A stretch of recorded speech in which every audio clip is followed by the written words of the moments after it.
আমি এটা বলছি না যে সব মেয়েরা এক, কিন্তু যাকে আমি ভালোবেসেছি তাকে কখনো বাকি মেয়েদের মতো ভাবিনি। তাকে অনেকটা বিশ্বাস করেছি, যতটা বিশ্বাস হয়তো তাকে অন্য আর কেউ কখনো করবে না। তাকে অনেকটা ভালোবেসেছি, তার খবর সবার প্রথমে আমি নিয়েছি।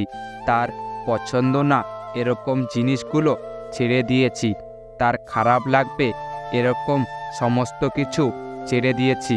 সে ছাড়া আমার জীবনে অন্য কাউকে কখনো জায়গা দেয়নি, কিন্তু শেষ পর্যন্ত সেই মানুষটাই আমাকে বলে কি করেছি তার জন্য।